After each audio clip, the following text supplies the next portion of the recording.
Hello friends, welcome to my channel that दिल hurt. Last episode में आपने देखा है कैसे हमने दिल्ली से हमारी यात्रा शुरू की, देवप्रयाग गए, फिर ऋषिकेश में कैसे गोवा बीच को डिस्कवर किया। अब आगे तो ये जो ब्लॉग है ये इस दिल्ली टू देवप्रयाग सीरीज़ का लास्ट ब्लॉग है, बिकॉज आज का ये दिन लास्ट डे था हमारे ट्रिप का। तो आप देख सकते हैं अर्ली मॉर्निंग हम लोग छत पे आ गए, जहाँ पे माउंटेन्स एंड माउंटेन्स है, चारों तरफ हिमालय से घिरा हुआ परफेक्ट स्टेज हिल्स। एंड ये होटल सिलेक्ट करने के पीछे रीज़न यही था। एक्चुअली हमें चाहिए था एक सुंदर सा फैमिली होटल जहाँ से पूरी तरह से हिमालय का व्यू आए। ठंडी ठंडी हवा चल रही थी, धूप भी थी। सुबह सुबह जो नहाने के कारण हल्की फुल्की ठंड का एहसास हो रहा था, वो भी धूप के प्रेजेंस से मिट गया था। बहुत मज़ा आ रहा था। हेलो, ये है प्रज्ञा और ये आई हुई है हिमालय में। इधर मॉर्निंग हुआ है, आप देख सकते हैं पहाड़ी के पीछे सन, और प्रज्ञा बैठी हुई है।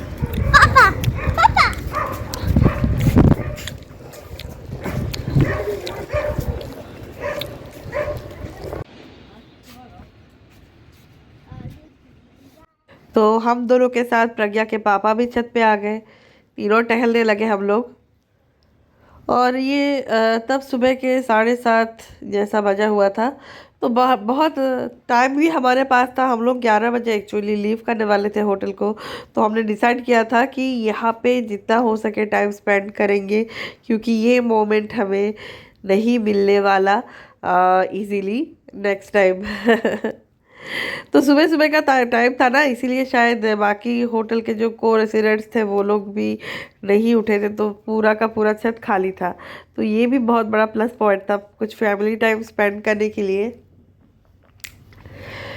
तो अगर आपको भी ऐसा ही एनवायरनमेंट पसंद है तो you can come here also, I suggest it.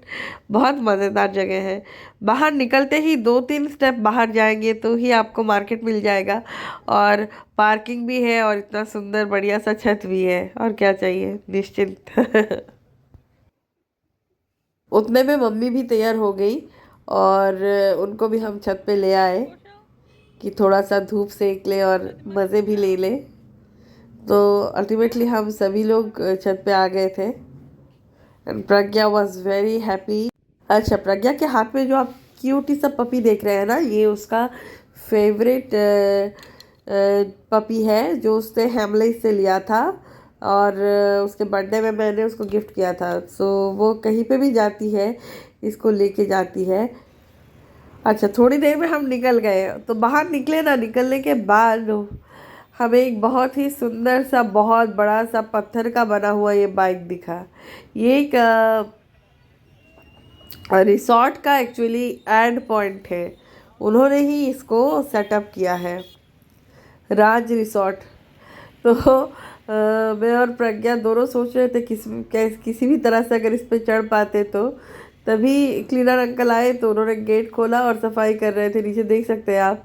तो उसी बहाने हम लोग चले गए अंदर, और प्रज्ञा ने पहले इस पर चढ़ लिया।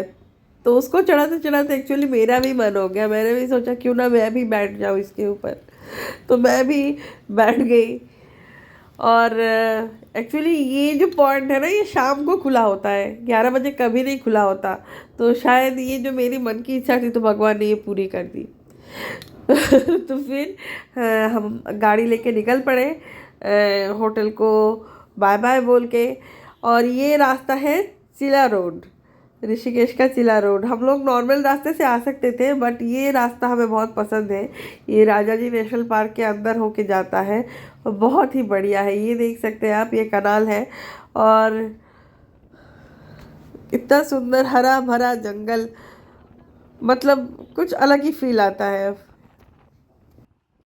लोग पूछते हैं ना आपको समुद्र पसंद है या फिर पहाड़, तो सच्ची में मैं बताऊं, पहले मुझे ये पता नहीं था। अब मुझे पता है कि मुझे पहाड़ सच्ची में बहुत बहुत बहुत अच्छे लगते हैं।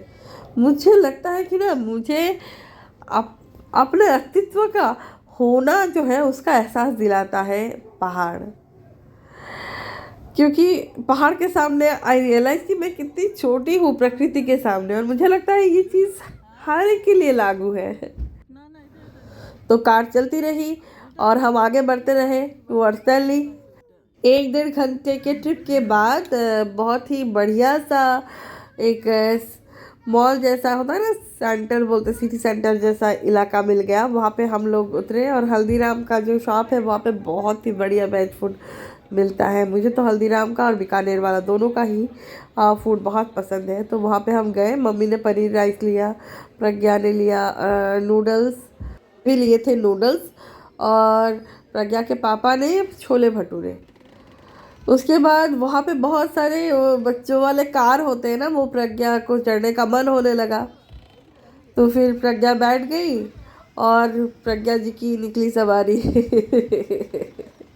वो पूरा 2-3 चक्कर के शायद 100 रुपये। तो प्रज्ञा घूमती रही। तो 2 चक्कर के बाद उसका मूड बदल गया। एक्चुअली उस कार में कुछ खराबी आ गई 2 चक्कर के बाद। फिर तीसरा चक्कर उन लोगों ने उसको बाइक में करा दिया। सो इस तरह से उसका 3 चक्कर वाला ड्राइव कंप्लीट हुआ। फिर ये मैकडोनल्ड वाले अंकल मिल गए प्रज्ञा को। ये जब भी मिलते हैं प्रज्ञा को इनके साथ फ़ोटो खिंचाना होता है। तो इन दोनों ने फ़ोटो खिंचाया तो मैं सोची कि मैं क्यों चूकूं, तो मैं भी स्टाइल में पोज मारने लगी। तो ये सेंटर मेनली लोकेटेड है मुजफ्फरनगर में, और वहीं पे है नमस्ते इंडिया द्वार। इसे नमस्ते द्वार भी कहा जाता है। और ये एक्चुअली एक इको लग्जरी रिजॉर्ट है। तो उन लोगों ने यहाँ पे एक सेंटर भी बना रखा है अलॉन्ग विद देयर रिजॉर्ट। यहाँ पे आप आ सकते हो। बच्चों की खेलने की बहुत बढ़िया जगह है, बहुत सारे मज़ेदार राइड्स वगैरह हैं, और इंडिया के गाँवों को दर्शाती हुई फोक आर्ट एंड हैंडीक्राफ्ट की बहुत अच्छी कलेक्शन वाले शॉप्स भी उन लोगों ने बना रखे हैं। तो ये देख सकते हैं आप, कुएं का पानी को जैसे खेतों में सींचा जाता है, उसका एक बहुत सुंदर मॉडल बनाया गया है। मैं थोड़ा अंदर गई तो वहाँ पे एक आंटी जी दिखी जो एक्चुअली चरखे पे सूत काट रही थी। तो उन्होंने मुझे बुलाया और मुझे भी अपॉर्चुनिटी दी। बहुत मज़ा आया मुझे। पहली बार एक्चुअली मैंने चरखे पे सूत काटा, और दैट वॉज बेस्ट एक्सपीरियंस। मैं अंदर गई तो बहुत सारे हैंडीक्राफ्ट की चीज़ें, मोस्टली राजस्थानी, मुझे देखने को मिले। बहुत बहुत बढ़िया चीज़ें हैं, और प्राइस में भी सही है, बहुत ज़्यादा है नहीं दाम। जूतियों से लेके कपड़े, मिरर्स, ज्वेलरीज, बहुत सारी चीज़ें अवेलेबल है। मैंने भी कुछ खरीदी एंड अच्छा लगा ओवरऑल एक्सपीरियंस। तो आप भी अगर जाएं, ट्रैवल कर रहे हैं, तो नगर में थोड़ा सा रुक के यहाँ पे आ सकते हैं। और अगर आपको रिज़ॉर्ट बुक करना है तो रिज़ॉर्ट्स भी अवेलेबल है, ऑनलाइन देख सकते हैं। मुझे बेसिकली अच्छा लगा ये जगह, और ये मेरे ट्रिप के जो बीच में जो ब्रेक है, वो ब्रेक पीरियड को इससे और ज़्यादा मज़ेदार बनाया। तो हमने सोचा और थोड़ा सा ब्रेक लिया जाए, और चाय का नुक्कड़ नाम की ये प्यारी सी शॉप है, वहाँ पे जाके चाय पिया जाए। यहाँ पे इतने मस्त मस्त पुराने बॉलीवुड के गाने चल रहे थे, और साथ में चाय की समय ही बदल गया। लगा कि हम लोग किसी गांव में, किसी नुक्कड़ में ही सच्ची में बैठे हुए हैं, और चाय और ये जो है ना टोस्ट बिस्किट, इनको खा रहे हैं। अलॉन्ग विद दैट हमने पकोड़े भी लिए और जलेबी भी। सच मानिए मज़ा आ गया। तो यहाँ का जो ओवरऑल एक्सपीरियंस था बहुत ही ज़्यादा बढ़िया था। आपको इस ट्रैवल सीरीज़ के ब्लॉग्स कैसे लगे बताइएगा, और हमारे और ब्लॉग्स आ रहे हैं Holi related travel series and Yamunotri के आसपास के सीरीज़ और बहुत कुछ। तो please like, share, comment and subscribe to our channel. इससे हमें भी एनर्जी मिलती है कि हाँ, आप पसंद कर रहे हैं तो और अच्छे अच्छे कंटेंट्स बनाने हैं। Thank you, bye bye.